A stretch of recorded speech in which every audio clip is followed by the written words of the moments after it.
Hi friends, welcome to ITI gold technical channel में आपका स्वागत है। Daily current affairs, vacancies information, ITI से रिलेटेड वीडियो पाने के लिए हमारे चैनल को सब्सक्राइब कीजिए। सब्सक्राइब करने के बाद बेल आइकन को ऑन कीजिए ताकि मैं जो भी नया वीडियो बनाऊं सबसे पहले आपके पास पहुंचे और आप उसे देखिए। यदि आपको सेशन अच्छा लगता है, सेशन से कुछ जानकारी मिलती है तो इसे लाइक कीजिए और दोस्तों में शेयर कीजिए। शेयर जरूर कीजिएगा क्योंकि यह कॉम्पिटिशन की तैयारी करने वाले बच्चों के लिए बहुत ही इंपॉर्टेंट सेशन है। चलिए सेशन की ओर चलते हैं। यदि आप अपने चैनल आईटीआई गोल्ड टेक्निकल पर पहली बार आए हो तो इसे सब्सक्राइब कीजिए और अपने दोस्तों से भी जरूर करवाइएगा। आज हम पढ़ेंगे 15 दिसंबर 2021 से जितने भी इंपॉर्टेंट करंट अफेयर क्वेश्चन बनेंगे वह इस वीडियो में पढ़ेंगे। इस वीडियो के पीडीएफ फाइल की लिंक मैं इसी वीडियो के डिस्क्रिप्शन में दे दूंगा, वहां से जाकर इसे डाउनलोड कर लीजिए ताकि एग्जाम के टाइम पर आप आसानी से रिवीजन कर सकते हैं। तो आज का हमारा पहला क्वेश्चन है, हाल ही में अंतर्राष्ट्रीय तट स्थिरता दिवस कब मनाया गया है? तो इस क्वेश्चन का right answer option number D 12 दिसंबर। 12 दिसंबर को यह दिवस मनाया गया है। अंतर्राष्ट्रीय तट स्थिरता दिवस एक संयुक्त राष्ट्र द्वारा मान्यता प्राप्त दिवस है जो अंतर्राष्ट्रीय संबंधों में तट स्थिरता के मूल्य के बारे में जन जागरूकता बढ़ाने के लिए प्रत्येक वर्ष 12 दिसंबर को आयोजित किया जाता है। इसे आधिकारिक तौर पर फरवरी 2017 में अपनाए गए संयुक्त राष्ट्र महासभा प्रस्ताव द्वारा घोषित किया गया था और पहली बार 12 दिसंबर 2017 को मनाया गया था। तो इस क्वेश्चन का राइट आंसर है ऑप्शन नंबर डी। चलिए नेक्स्ट क्वेश्चन की ओर चलते हैं। नेक्स्ट क्वेश्चन है, हाल ही में यूनिसेफ की नई प्रमुख किसे नियुक्त किया गया है? तो इस क्वेश्चन का राइट आंसर है option number B, Catherine Russell. Catherine Russell को यूनिसेफ की नई प्रमुख के रूप में नियुक्त किया गया है। संयुक्त राष्ट्र महासचिव एंटोनियो गुटेरेस ने कैथरीन रसेल को संयुक्त राष्ट्र बच्चों की एजेंसी यूनिसेफ के प्रमुख के रूप में नियुक्त किया है, जिसे संयुक्त राष्ट्र बाल कोष यूनाइटेड नेशन चिल्ड्रंस फंड के रूप में भी जाना जाता है। कैथरीन रसेल अमेरिकी राष्ट्रपति जो बाइडेन के सहायक है और वह राष्ट्रपति कार्मिक के व्हाइट हाउस कार्यालय की भी प्रमुख है और रसेल हेनरिटा फोर का स्थान लेगी, जिन्होंने जुलाई 2021 में पारिवारिक स्वास्थ्य समस्या के कारण इस्तीफा दे दिया था। यूनिसेफ का मुख्यालय है संयुक्त राज्य न्यूयॉर्क, संयुक्त राज्य अमेरिका में और इसकी स्थापना की गई थी 11 दिसंबर 1946 को। इस क्वेश्चन का right answer option number B. चलिए नेक्स्ट क्वेश्चन की ओर चलते हैं। नेक्स्ट क्वेश्चन है, हाल ही में एलआईसी को किस बैंक में हिस्सेदारी बढ़ाने के लिए आरबीआई की मंजूरी मिली है? तो इस क्वेश्चन का राइट आंसर है option number A, IndusInd bank में एलआईसी को हिस्सेदारी बढ़ाने के लिए मंजूरी मिली। भारतीय जीवन बीमा निगम को निजी क्षेत्र के ऋणदाता की कुल जारी और चुकता पूंजी में इंडसइंड बैंक में अपनी हिस्सेदारी 99% तक बढ़ाने के लिए भारतीय रिजर्व बैंक से मंजूरी मिल गई है और यह मंजूरी 1 साल के लिए यानी 8 दिसंबर 2022 तक वैध होगी और फिलहाल इंडसइंड बैंक में एलआईसी की 4.95% हिस्सेदारी है। हाल ही में एलआईसी को भी इसी तरह से मंजूरी कोटक महिंद्रा बैंक में अपनी हिस्सेदारी बढ़ाकर 9.99% करने के लिए आरबीआई से मिली थी। एलआईसी के अध्यक्ष हैं एम.आर. कुमार और एलआईसी का मुख्यालय है मुंबई में और एलआईसी की स्थापना की गई 1 सितंबर 1956 में। तो इस क्वेश्चन का राइट आंसर है ऑप्शन नंबर ए, इसका राइट आंसर है। चलिए नेक्स्ट क्वेश्चन क्यों चलते हैं। नेक्स्ट क्वेश्चन है, हाल ही में एडीबी ने भारत की शहरी सेवाओं में सुधार के लिए कितने मिलियन अमेरिकी डॉलर ऋण को मंजूरी दी है? तो इस क्वेश्चन का राइट आंसर है option number C, 350 million dollar के ऋण को मंजूरी दी है। एशियाई विकास बैंक एडीबी ने भारत में शहरी सेवाओं के सुधार के लिए 2653.05 करोड़ रुपए यानी कि 350 मिलियन अमेरिकी डॉलर के नीति आधारित ऋण को मंजूरी दी है। यह ऋण शहरी गरीबों, आर्थिक रूप से कमजोर वर्गों और कम आय वाले समूहों को लाभ पहुंचाने के लिए आवास और शहरी मामलों के मंत्रालय द्वारा तैयार की गई नीतियों का समर्थन करता है और एडीबी कार्यक्रम कार्यान्वयन, निगरानी और मूल्यांकन में एमओएचयू को ज्ञान और सलाहकार सहायता भी प्रदान करेगा। एशियाई विकास बैंक का मुख्यालय है मंडलुयोंग, फिलीपींस में और इस बैंक के अध्यक्ष हैं मसात्सुगो असाकावा और इसके सदस्य देश हैं 68 देश और इसकी स्थापना की गई थी 19 दिसंबर 1966 को। इस क्वेश्चन का राइट आंसर है ऑप्शन नंबर सी इसका राइट आंसर है। चलिए नेक्स्ट क्वेश्चन की ओर चलते हैं। नेक्स्ट क्वेश्चन है, हाल ही में वर्ल्ड टैलेंट रैंकिंग रिपोर्ट 2021 में भारत किस स्थान पर है? तो भारत इसमें 56 स्थान पर है। तो इसका right answer option number B. International institute for management development world competitive center ने अपनी वर्ल्ड टैलेंट रैंकिंग रिपोर्ट प्रकाशित की और इस रिपोर्ट 2021 में रैंकिंग में यूरोप का दबदबा रहा है। वैश्विक शीर्ष 10 देश इस क्षेत्र में स्विट्जरलैंड ने अपना शीर्ष स्थान बरकरार रखा है और भारत 56वें स्थान पर रहा है।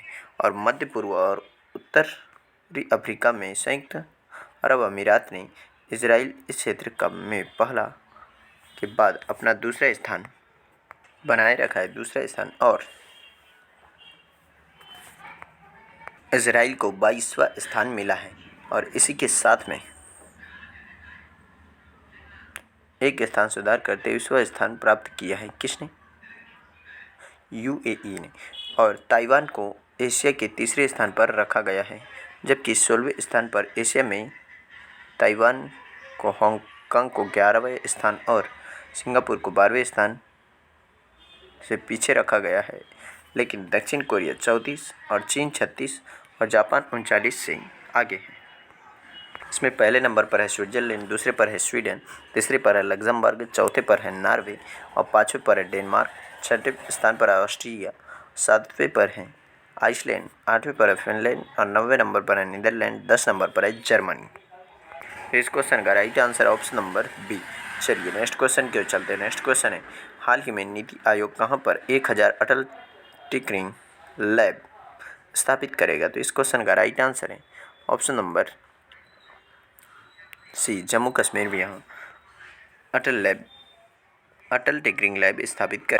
नीति आयोग जम्मू कश्मीर में 1000 अटल टिंकरिंग प्रयोगशालाएं स्थापित करने की योजना बनाई है। वित्तीय वर्ष 2021-22 के अंत तक 1000 अटल टिंकरिंग प्रयोगशालाओं में से 187 की स्थापना की जाएगी और 187 ATL में से 31 जम्मू कश्मीर के सरकारी स्कूलों में स्थापित की जा रहे हैं, जबकि 50 KV JNV और निजी स्कूलों जैसे कई शैक्षणिक संस्थानों में स्थापित किए जाएंगे।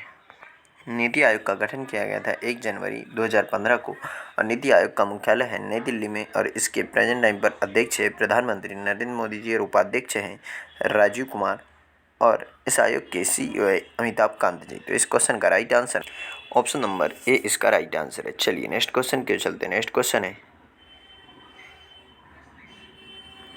हाल ही में किस देश ने RATS SCO की परिषद की अध्यक्षता ग्रहण की है? तो इस क्वेश्चन का right answer option number C, Bharat ने इसकी अध्यक्षता ग्रहण की।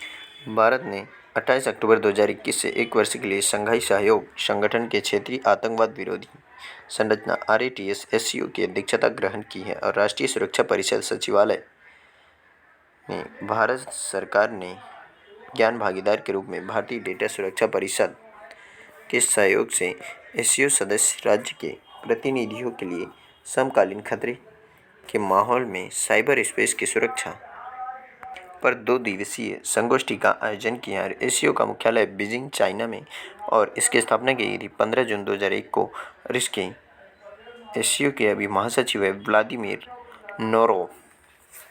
तो इस क्वेश्चन का राइट आंसर है ऑप्शन नंबर सी इसका राइट आंसर है। चलिए नेक्स्ट क्वेश्चन की ओर चलते हैं। नेक्स्ट क्वेश्चन है, हाल ही में किस देश ने मैग्नस कार्लसन ने FID विश्व शतरंज चैंपियनशिप जीती है? तो इस क्वेश्चन का राइट आंसर है ऑप्शन नंबर सी, नॉर्वे ने यह चैंपियनशिप जीती।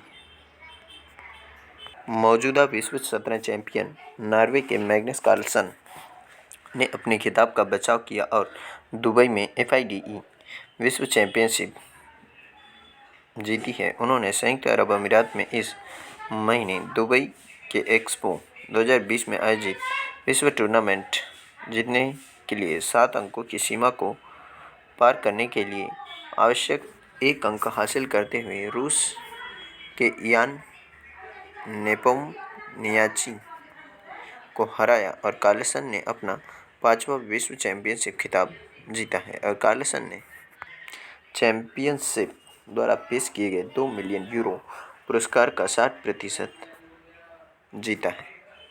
तो इस क्वेश्चन का right answer option number C, Norway. चलिए नेक्स्ट क्वेश्चन को चलते हैं। नेक्स्ट क्वेश्चन है, हाल ही में इसरो और किसने नाविक संदेश सेवा अनुसंधान और विकास को मजबूत करने के लिए सहयोग किया है? तो इस क्वेश्चन का right answer option number A, Oppo. ISRO और ओप्पो ने यह सहयोग किया है।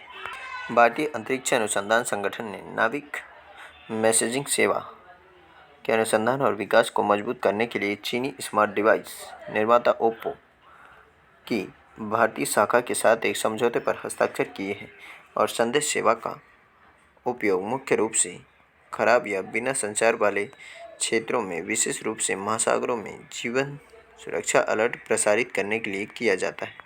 ओप्पो इंडिया की विनिर्माण इकाई नोएडा में है और एक अनुसंधान एवं विकास केंद्र हैदराबाद में। तो इस क्वेश्चन का right answer option number A. चलिए नेक्स्ट क्वेश्चन को चलते हैं। नेक्स्ट क्वेश्चन है, हाल ही में doctor Ida S Scudder oration award किसे मिला है? तो यह ऑप्शन यहाँ पर गलत हो गए। इसका राइट आंसर है, क्या है, विप्रो के संस्थापक डॉ प्रेम जी को यह अवार्ड मिला है। तो विप्रो लिमिटेड के संस्थापक और अध्यक्ष अजिम प्रेमजी, फाउंडेशन के संस्थापक अजिम प्रेमजी को इस साल 10वें वार्षिक doctor Ida S Scudder humanitarian oration के प्राप्त करता है, जिसे क्रिश्चियन मेडिकल कॉलेज वेल्लोर और अमेरिका स्थित वेल्लोर सीएमसी फाउंडेशन द्वारा संयुक्त रूप से स्थापित किया गया। यह पुरस्कार श्री प्रेम जी को समाज में उनके योगदान के लिए दिया गया है और 2001 में स्थापित फाउंडेशन ने शिक्षा के क्षेत्र में बहुत योगदान दिया है और बेंगलोर में अजिम प्रेमजी विश्वविद्यालय चलाता है और वित्तीय अनुदान के साथ कई गैर लाभकारी संगठनों का भी समर्थन करता है और फाउंडेशन ने स्वास्थ्य सेवा के क्षेत्र में संगठनों को भी वित्त घोषित किया है। इसका राइट आंसर है, विप्रो के संस्थापक अजिम प्रेमजी को यह अवार्ड मिला है। तो चलिए आज का सेशन यही समाप्त होता है। यदि आप अपने चैनल ITI गोल्ड टेक्निकल पर पहली बार आए हो तो इसे सब्सक्राइब कीजिए। सब्सक्राइब करने के बाद बेल आइकन को ऑन कीजिए ताकि मैं जो भी नया वीडियो बनाऊं सबसे पहले आपके पास पहुंचे और आप उससे देखिए। यदि आपको सेशन अच्छा लगता है, सेशन से कुछ जानकारी मिलती है तो इसे लाइक कीजिए और दोस्तों में शेयर कीजिए। चलिए, thank you so much watching for my video. मिलते हैं नेक्स्ट सेशन में।